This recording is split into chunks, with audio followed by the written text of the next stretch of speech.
baik. Di Morowali juga Pak, banyak Cina-Cina datang Pak. Ya.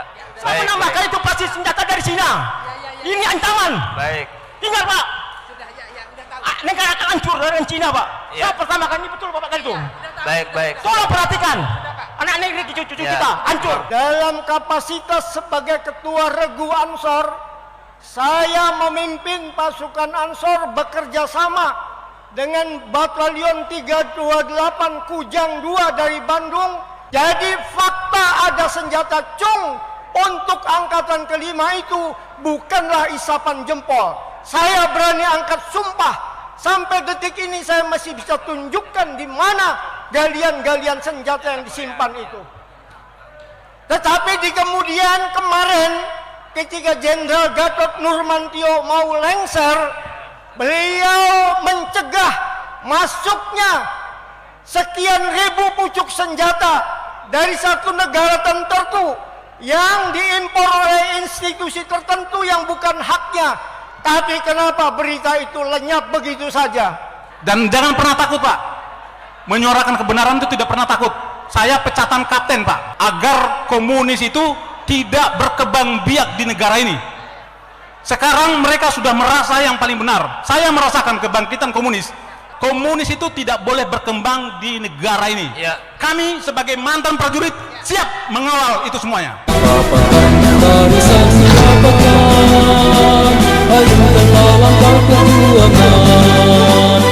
Bismillahirrahmanirrahim. Assalamualaikum Pak. warahmatullahi wabarakatuh. Nama saya Haji Ahmad Baidowi Adnan. Dulu selama 10 tahun menjadi aktivis Gerakan Pemuda Ansor di DKI Jakarta. Saya Komandan Banser Jakarta Pusat 66 sampai dengan 73. Saya ingin menyampaikan dalam kesempatan ini novum baru kalau istilahnya Saudara Adi Masardi tadi. Dalam kapasitas sebagai ketua Regu Ansor, saya memimpin pasukan Ansor bekerja sama dengan Batalion 328 Kujang 2 dari Bandung melakukan operasi pencarian senjata-senjata cung yang ditanam di tanah-tanah di sekitar Rawasari, Rawakerbo dan di sekitarnya. Alhamdulillah menemukan belasan pucuk senjata. Jadi fakta ada senjata cung untuk angkatan kelima itu bukanlah isapan jempol. Saya berani angkat sumpah. Sampai detik ini saya masih bisa tunjukkan di mana galian-galian senjata yang disimpan itu. Tetapi di kemudian kemarin ketika Jenderal Gatot Nurmantio mau lengser, beliau mencegah masuknya sekian ribu pucuk senjata dari satu negara tertentu yang diimpor oleh institusi tertentu yang bukan haknya. Tapi kenapa berita itu lenyap begitu saja? Ini pertanyaannya. Tolong jawab. Yang kedua tadi Saudara Salim Said mengatakan, di mana peran sebenarnya yang menggerakkan umat Islam kerjasama dengan ABRI waktu itu untuk bersama-sama menumpas G30 SPKI. Saudara mesti tahu, Ketua PBNU namanya Haji Muhammad Subhan ZE adalah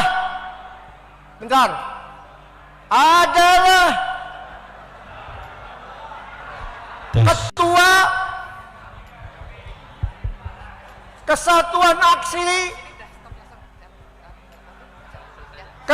Aksi Pengganyangan PKI yang disingkat Front Pancasila dengan Sekretaris Jenderalnya Harican Silalahi dari Partai Katolik.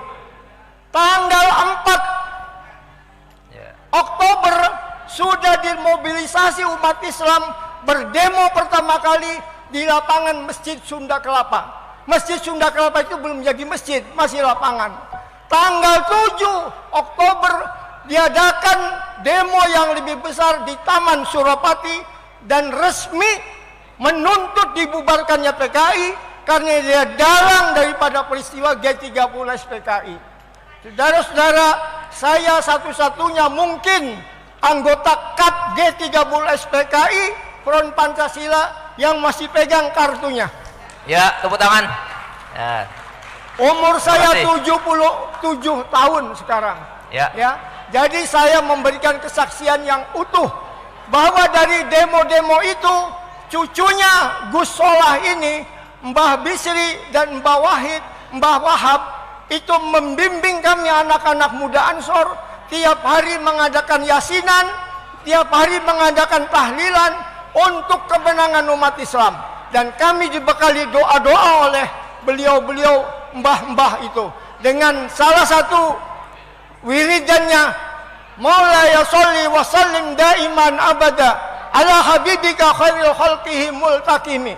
Itulah yang membuat kami besar. Ya, terima kasih. Jadi ini adalah novum baru, temuan baru. Terima kasih. Wassalamualaikum warahmatullahi wabarakatuh. Baik. Mohon izin perkenalkan, nama saya ex Kapten Infanteri Ruslan Buton. Saya pendiri Serdadu Ekstrim Matra. Jadi mantan prajurit dari 3 matra darat, laut dan udara. Saya tertarik untuk mengikuti kegiatan ini karena memang saya seorang nasionalis. Yang pertama, saya ingin bertanya kepada bapak-bapak, kita semua prihatin Pak. Saya sejak masuk melihat yang hadir di dalam ruangan ini cukup banyak, tetapi rata-rata generasi tua. Generasi mudanya seakan-akan tidak tertarik dengan tema ini. Ini menjadi suatu tantangan, suatu pertanyaan untuk kita semuanya, menjadi tanggung jawab pekerjaan rumah untuk kita semua. Bagaimana tadi beberapa yang menanyakan supaya kita harus masuk ke kampus, supaya harus masuk ke sekolah-sekolah. Itu yang pertama. Dan jangan pernah takut Pak, menyuarakan kebenaran itu tidak pernah takut. Saya pecatan kapten Pak, gitu. Hanya menyuarakan kebenaran. Yang kedua, saya perlu sampaikan juga, ataupun saya bertanya, sampai kapan kita berdialog tentang ini? Sampai kapan kita bisa mengambil sikap agar komunis itu tidak berkembang biak di negara ini? Sekarang mereka sudah merasa yang paling benar. Saya merasakan kebangkitan komunis sejak beberapa tahun yang lalu, tadi sudah disampaikan oleh adik satu, sejak dihilangkannya pelajaran PMP dirubah, sejak dihilangkannya sejarah perjuangan bangsa sekarang dihilangkan Pak. Artinya generasi kita muda sekarang ini sudah tidak tahu sejarah Pak. Mereka sudah tahu PKI itu bahasa bodoh, nggak berbahaya. Bagi saya sangat membahayakan. Ancaman PKI, saya bercerita sedikit Pak, apakah para pekerja Cina, TKA Cina yang masuk ini bukan merupakan ancaman Pak? Saya dari Ternate Pak, saya dinas terakhir sebagai komandan kompi di Satuan 732 Raider di Ternate. Setiap saya pulang jam 2 malam penerbangan, di bandara itu hampir penuh dengan orang-orang Cina, tidak bisa berbahasa Indonesia. Bayangkan Pak, saya contohkan satu, sebentar Pak, ini menyangkut kedaulatan negara Pak. Ya, disingkat Pak, disingkat. Ya. Sudah 1:30 ini. Betul, sedikit saya minta waktunya Pak. Ini menyangkut kedaulatan bangsa dan negara. Jadi saya ada kasus ketika saya melaksanakan satgas di Pulau Taliabu. Di situ ada kelompok Cina yang banyak sekali. Ketika saya bertanya kepada kepala desa dan saya panggil 5 orang, saya panggil, tidak bisa berbahasa Indonesia, tidak bisa berbahasa Cina, berbahasa Inggris, dan tidak punya paspor, tidak punya visa. Dan saya tangkap. Malam hari saya didatangin satu letkol polisi, AKBP polisi, satu mayor tentara untuk menebus atau menjemput mereka. Saya tolak dengan ada imbalan satu kantong plastik uang. Saya tolak. Baik Pak. Disingkat Pak. Ya. Sudah artinya lebih. Bahwa negara kita sekarang dalam ancaman Pak. Negara kita dalam ancaman. Jadi saya mohon harus ada ketegasan dari pemerintah, baik Bapak Fadli, mungkin dibikin dalam bentuk TAP MPR agar komunis itu tidak boleh berkembang di negara ini. Kami sebagai mantan prajurit siap mengawal itu semuanya. Ya, setuju. Terima kasih tepuk tangan. Terima kasih Bapak Ibu sekalian. Jadi sudah banyak sekali masukan, saran. Kita beri kesempatan kepada Pak, terakhir Pak, saya terakhir menambahkan sudah Bapak cukup, tadi. cukup Pak. Satu menit, Pak. Kita nanti terus kepada panitia Pak. Satu menit. Pak, ini Pak yang nyata. Saya Denny, pengamat politik Indonesia. Ini Pak, saya menambahkan, masuk dulu Pak. Pak, perlu dipertanyakan itu posisi Menteri Hukum dan HAM Yasona Yaholai. Dia kan udah mundur dari kementerian, kenapa ditarik lagi? Itu maksudnya apa? Supaya Cina-Cina yang datang ke Indonesia merubah paspornya langsung menjadi warga Indonesia. Baik, baik. Di Morowali juga Pak, banyak Cina-Cina datang Pak. Ya. Saya menambahkan itu pasti senjata dari Cina. Ini ancaman. Baik. Ingat Pak, negara akan hancur dari Cina Pak. Ya. Saya pertama kali betul Bapak tadi itu. Baik, baik. Tolong perhatikan, anak negeri cucu-cucu Ya. kita hancur. Terima kasih Pak. Terima kasih. Oke. Udah, Banyak silakan sekali pertanyaannya moderator. dan nggak begitu terdengar dari sini, Pak Fadlizon, Pak Sodikun, kami juga, tapi berusaha kita catat sebisa-bisanya dan insya Allah panitia lebih mencatat lebih baik. Silakan Pak Fadlizon atau Pak Sodikun dulu, monggo silakan. Mungkin 10 menit aja Pak maksimal. Kalau Baik. bisa 5 menit. Baik. Dirangkum saja karena waktu sudah Baik. semakin siang. Sementara Baik. nanti masih ada Pak Taufik dan Pak Kiai Solahuddin Oke. akan menyampaikan. Saya terus terang ya, jadi kurang bisa menangkap secara jelas pertanyaan-pertanyaan yang sangat apik dan strategis. Itu terus terang saja. Yang bisa saya tangkap ini yang terkait, dan saya tidak akan menjawab masalah yang mungkin sangat penting, tapi karena ada gangguan sedikit, ini saya menjawab masalah yang terkait apakah kegiatan ini hanya untuk membangun opini publik atau memang mempunyai tujuan yang sebenarnya. Saya kira nanti ini panitia akan menjawabnya, tapi niatan kita, langkah ini sangat penting. Langkah silaturahmi kita ini sangat strategis untuk titik awal kita memulai sebuah gerakan yang sifatnya sangat universal dan strategis. Jadi kita lebih mengedepankan seperti itu. Kemudian yang keduanya yang bisa saya tangkap, apakah PKI ini akan bangkit kembali? Ini tidak berlebihan ya. Tadi sudah saya tegaskan bahasanya PKI tidak pernah akan mati, tidak pernah akan berhenti, karena memang mereka dididik, mereka dikaderisasi, mereka memang mempunyai visi misi ke depan, misi dan misi untuk mengganti bangsa dan negara ini dengan paradigma komunismenya seperti itu. Indikasinya banyak, indikasinya sangat banyak. Jadi kita merasakan hampir bangunan-bangunan opini yang dikedepankan atau yang kita saksikan ini betul-betul mereka hadir dengan pemikiran-pemikiran yang mudah kita tangkap, yang sangat mudah kita bisa mengerti kerja siapa sebenarnya kondisi bangsa ini seperti itu. Kemudian yang ketiganya, bagaimana agar tidak berkembang? Menurut saya memang ada langkah-langkah strategis untuk seluruh daripada anak bangsa, para pemimpin, katakanlah tokoh masyarakat, tokoh agama, ini harus kita sama-sama berusaha semaksimal mungkin untuk mengantisipasi segala pemikiran. Tadi Pak Fadlizon mengatakan ajaran, tindakan, termasuk juga adalah laku-laku yang tidak lain adalah untuk melemahkan ya, untuk melemahkan, menghancurkan bangsa ini. Jadi ini sangat mudah. Jadi hampir dipastikan bahasanya PKI ini pasti akan bangkit. Ini pasti akan bangkit. Mereka tidak akan pernah berhenti. Kemudian yang terakhir, ini saya ngambil yang 4 saja, saudara moderator. Jadi kira-kira apakah acara seperti ini nanti akan lebih fokus ya mengarah kepada langkah-langkah konkret strategis, langkah-langkah konkret strategis. Oleh karena tadi saya sarankan juga ada sebuah upaya ke depan setelah ini, ada kerja-kerja yang lebih konkret, langkah-langkah strategis. Setelah kita mempetakan dulu, yang tadi saya katakan ada kaderisasinya, ada militansinya, ada arogansinya, ada kulturisasinya, dan ada yang terakhir ada langkah-langkah solusinya. Bapak dan hadirin sekalian, sayang sebenarnya banyak pertanyaan-pertanyaan yang sangat menarik untuk kita berikan jawaban, tapi ini hanya saya bisa menangkap ya. Berkali-kali saya berupaya untuk mendengarkan, tapi ini percikan yang bisa saya pahami, saudara moderator. Terima kasih. Silakan Pak Fadlizon. Terima kasih. Pertama, apakah komunisme atau PKI bisa bangkit lagi? Saya kira bisa saja kalau kita tidak waspada dan juga kita tidak menjaga aturan-aturan yang ada ini untuk tidak diubah gitu. Memang sudah ada TAP MPRS nomor 25 tahun 66 dan Undang-Undang nomor 27 tahun 99 yang menjaga ini.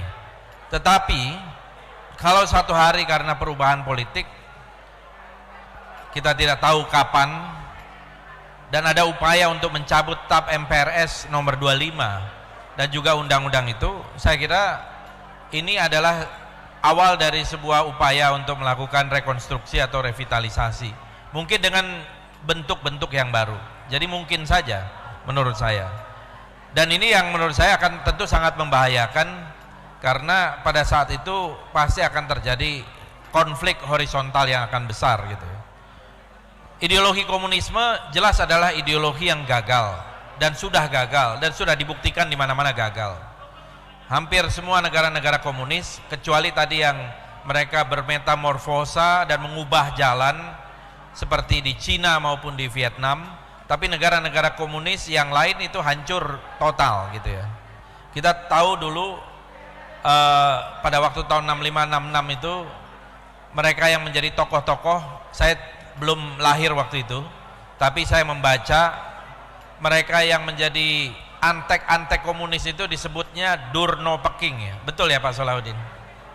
Durno Peking dulu namanya. Ya mudah-mudahan sekarang ini tidak ada lagi Durno Peking baru gitu ya, yang bisa mengembalikan komunisme dan sebagainya ke Indonesia. Tetapi saya lihat motif utama kalaupun ada upaya kebangkitan itu adalah motif dendam. Bagaimana mereka menginginkan menghapus jejak sejarah mereka di sini, kemudian mereka ingin membalaskan dendam itu, dan ini yang menurut saya sangat berbahaya. Kalau secara ideologi mudah sekali kita patahkan karena kegagalan itu, meskipun sekarang ada revisionis, ada revisi-revisi terhadap komunisme dan terhadap sosialisme itu sendiri. Lalu saya melihat yang juga perlu kita jaga adalah sekarang jangan sampai, kan cara-cara komunisme itu adalah cara-cara adu domba. Nah jangan sampai justru upaya-upaya adu domba ini yang disusupi oleh mereka yang mempunyai cara berpikir komunis gitu ya. Terutama adalah mengadu domba dari sisi kaum agama. Saya melihat bahwa isu radikalisme dan isu terorisme itu paling mudah ditumpangi oleh orang-orang yang mempunyai cara berpikir adu domba seperti komunisme itu. Makanya menurut saya harusnya di stop ya, bahwa kita menentang terorisme dan menentang radikalisme itu sudah pasti, tetapi kita tahu bahwa ini juga pintu masuk untuk melakukan adu domba terhadap kalangan agama yang ada di Indonesia, dan terutama ini adalah agama mayoritas ya. Ini yang menurut saya akan sangat berbahaya. Jadi saya melihat bahwa isu ini mudah ditumpangi, isu terorisme radikalisme ini di belakangnya bisa orang-orang yang mempunyai, bisa ya, belum tentu, tapi bisa orang-orang yang mempunyai cara berpikir adu domba terhadap kalangan Islam terutama, karena mereka tahu yang tidak bisa dibeli, tidak bisa dilawan oleh kekuatan kaum komunis di Indonesia adalah kalangan Islam, itu yang terutama ya.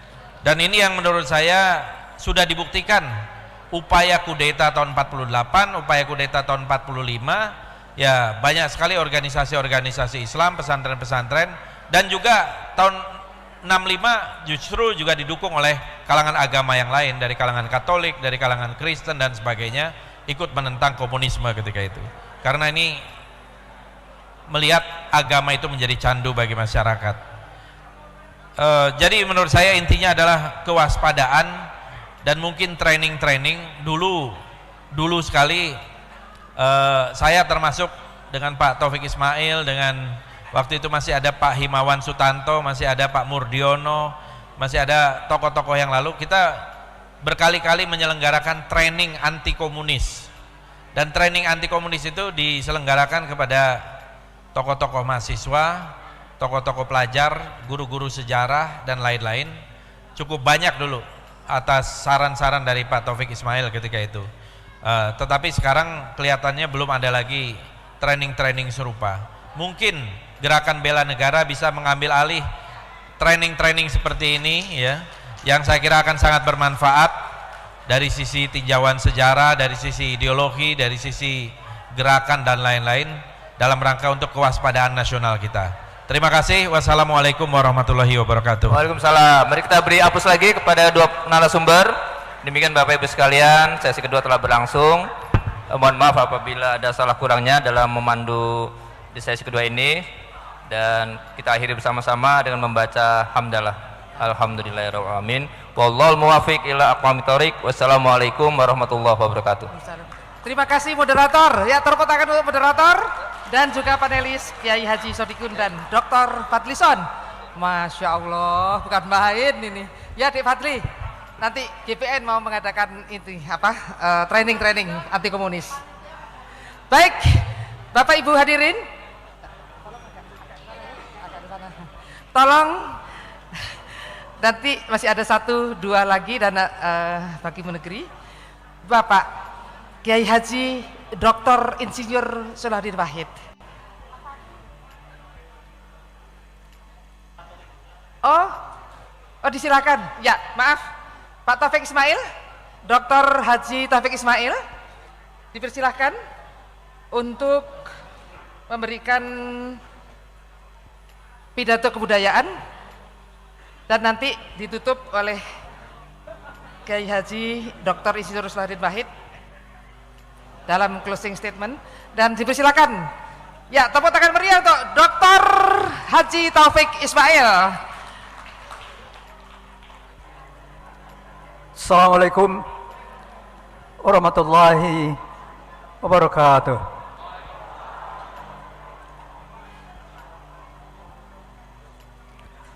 Meneropong komunisme dalam angka-angka.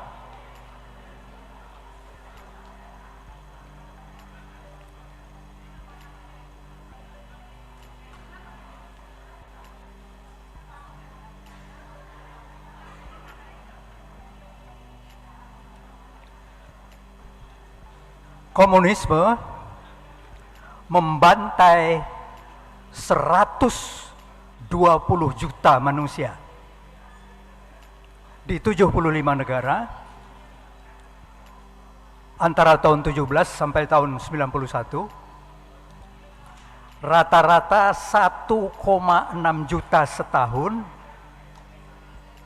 4.500 orang sehari selama 74 tahun di 75 negara. Angka-angka yang lain tidak usah diperhatikan dulu, tapi baik diingat, ideologi ini membantai 4.500 orang sehari selama 74 tahun di 75 negara. 4.500 orang sehari,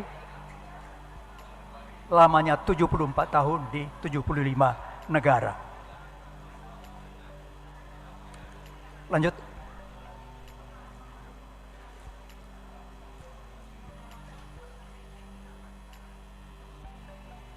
Kemudian dia kudeta di 75 negara selama 69 tahun sepanjang abad 20. Kemudian berhasil mendirikan 28 negara komunis.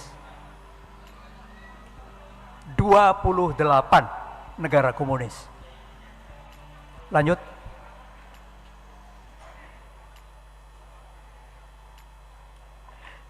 Siapa yang paling raksasa di dalam membantai manusia ini?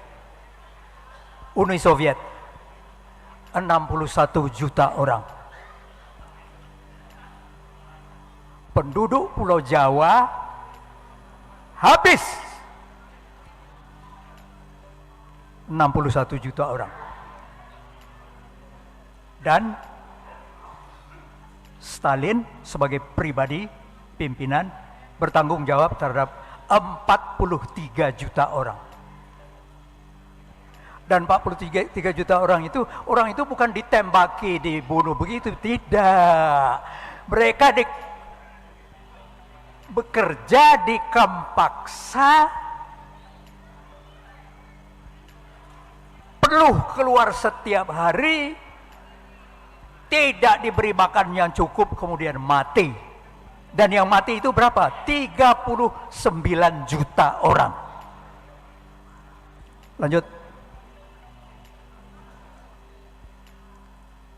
Kalau dalam masalah membunuh, membantai, menyembelih, menembak, nah itu Kamboja.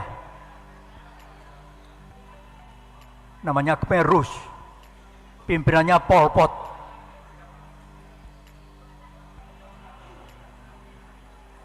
Dua juta orang penduduknya sendiri itu, bangsanya sendiri, itu dibantai 28% dari penduduk yang 7 juta. Jadi penduduk Kamboja 7 juta orang itu dibantai 2 juta orang. Dan yang membantai ini apa, negara tetangganya atau negara yang lain? Tidak, dia sendiri. Itu Kamboja.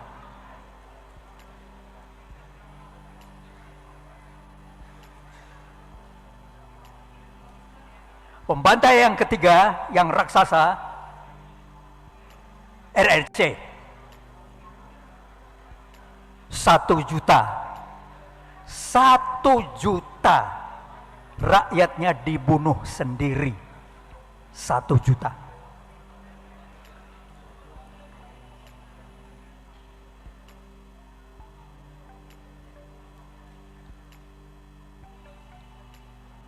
Partai Komunis Khmer Rouge Kamboja itu yang dibantai itu 2 juta orang dalam 44 bulan. Artinya itu 1 orang 1 menit selama 3,5 tahun. Kita renungkan sebentar, kita pejamkan mata kita. 3,5 tahun di negeri kita, manusia dibunuh 1 orang setiap 1 menit. Lihat arloji, setiap 1 menit 1 orang. Menit kedua 1 orang lagi, menit ketiga 1 orang. Dan itu selama 3,5 tahun. 2 juta orang. Orang komunis Kamboja membunuh bangsanya sendiri, itu 2 juta orang dalam 44 bulan. Lupakan 44 bulan.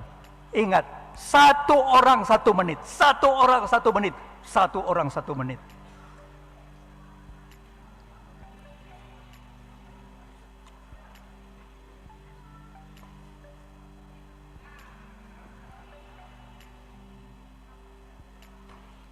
Dari tahun 17 sampai tahun 91, 74 tahun lamanya,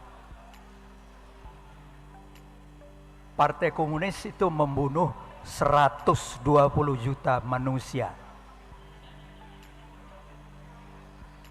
Dalam sejarah dunia, seluruh perang yang berlangsung, perang dunia, perang lokal, banyak perang. Itu korbannya 38 juta. Dibanding dengan korban dari Partai Komunisme itu 1/3. Jadi ideologi ini membunuh 3 kali lipat lebih kejam dari korban perang dunia.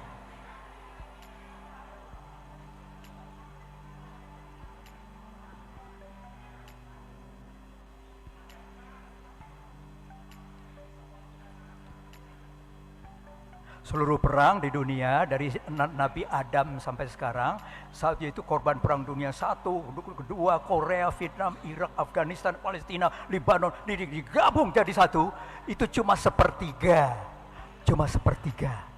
dari keganasan komunisme.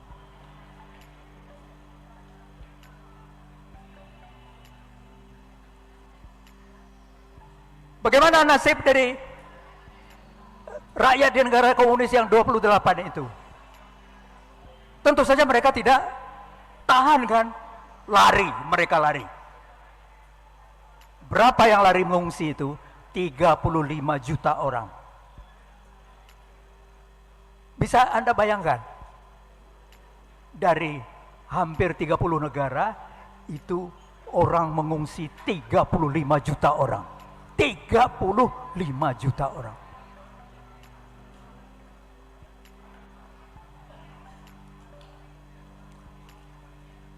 Nah, kalau mau disebut algojonya, ada 4 orang. Lenin, Stalin, Mao Zedong, dan Pol Pot. Angka-angkanya tidak usah saya bacakan. Silakan baca sendiri. Lenin, Stalin, Mao Zedong, dan Pol Pot.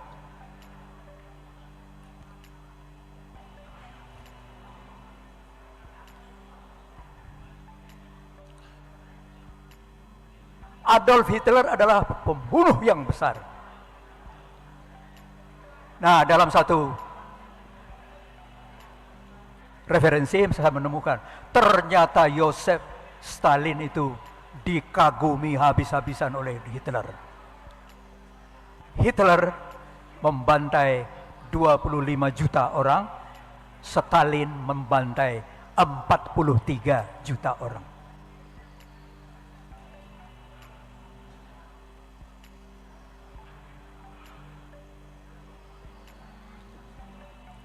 Siapa yang menemukan ideologi ini? Siapa yang membuat buku mengenai ideologi ini? Pada abad 19, 2 orang anak muda, umurnya 30 tahun dan 28 tahun. Siapa itu? Yang satu namanya Karl Marx, yang satu namanya Friedrich Engels. Dan kemudian dalam bukunya dia sebutkan, tujuan ideologi kami adalah merebut kekuasaan dengan kekerasan. Ini tujuannya. Tapi ketika Partai Komunis itu mempropagandakan ideologinya, itu ditutup-tutupi. Merebut kekuasaan dengan kekerasan itu tidak disebut-sebut. Yang disebut adalah tujuan Partai Komunis, keadilan sosial, sama rata sama rasa, kemakmuran untuk rakyat. Bohong semua itu. Seluruhnya itu bohong. Dan termasuk kita di Indonesia berpuluh-puluh tahun dibohongi oleh ideologi ini.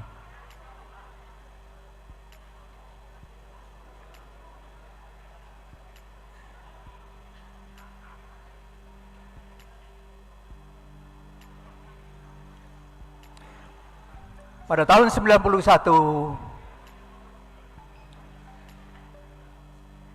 24 negara sosialis komunis bubar berantakan. Mereka ada 28 negara, 24 bubar. Siapa yang pertama sekali membuat pengumuman itu? Perdana Menteri Boris Yeltsin. Pada tahun 91 bulan Desember dia bikin satu pengumuman. Pada hari ini Partai Komunis Rusia saya bubarkan. Seluruh dunia terkejut. Karena apa? Karena Boris Yeltsin ini dulu ketua Partai Komunis dan kemudian dia menjadi Perdana Menteri. Tapi kemudian pada bulan Desember tahun 91 dia bikin sebuah pengumuman pada hari ini Partai Komunis Rusia saya bubarkan. Dan sesudah itu negara-negara yang berikutnya bubar. 24 negara. Tapi RRC dan Vietnam tidak mau bubar. Tapi dia berkhianat terhadap ideologinya, dia sudah kafir terhadap ideologinya. Dia ambil jalan kapitalisme. Masya Allah, dalam waktu 10 tahun mereka menjadi makmur, menjadi kaya raya. Dan kemudian apa? Karena sudah kaya raya, kerjanya adalah yang mula-mula dilakukan, dia beri pinjaman kepada negara-negara kecil Afrika. Ada 4, 5, 6 negara tidak terbayar kembali, kemudian negara-negara itu dicaplok, diambil alih. 2 negara yang terdekat dari RRC itu diincar, yaitu Malaysia dan Indonesia.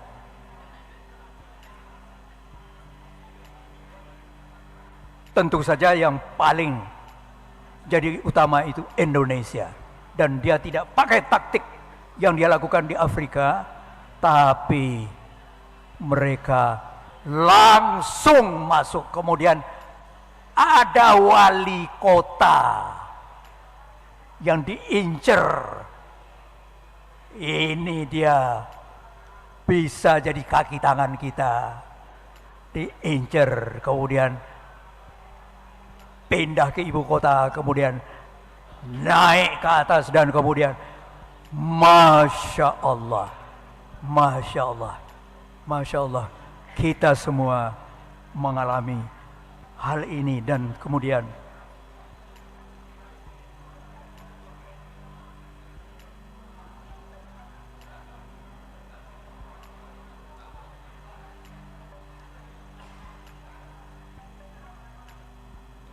bahaya itu bukan di ambang pintu.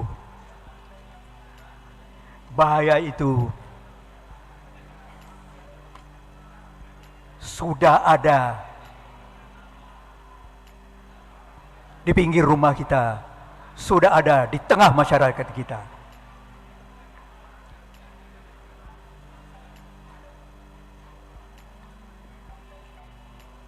Dengan dasar dendam, disokong oleh RRC. Ideologi ini di dunia wes ora payu didol, tidak laku lagi dijual di sana, di Eropa, di Amerika. Saya dulu waktu SMA kelas 3 itu bersekolah di Amerika. Saya kembali ke sana dengan anak dan cucu saya reuni, dan kemudian mereka waduh 60 tahun tidak ketemu, gembira sekali, gembira. Kemudian saya bercerita mengenai bahaya komunisme. Apa kata kawan-kawan saya itu? Semuanya tertawa terbahak-bahak. Wah, Fik, kamu ini ketinggalan zaman. Komunisme kok masih kamu takuti? Baru saya ceritakan kepada dia bahwa sejarah yang ada di belahan dunia di sana dengan belahan dunia di sini, baru mereka kemudian, waduh, Fik, mudah-mudahan Indonesia itu diselamatkan oleh Tuhan. Mudah-mudahan. Saya merasa terharu sekali. Ideologi ini sudah gagal total, tidak laku lagi dijual. Haus darah, pandang enteng nyawa manusia. Dia anti Tuhan, immoral, anti perdamaian, pura-pura pro demokrasi. Kita lawan itu dengan membasmi kebodohan, memberantas kemiskinan, menghabisi korupsi, meredam kekerasan dan anarki, menegakkan hukum dan keadilan di negeri kita. Ya Allah, ya Rabb, selamatkanlah negeri kami, selamatkanlah bangsa kami. Amin, amin ya Rabbal Alamin. Assalamualaikum warahmatullahi wabarakatuh.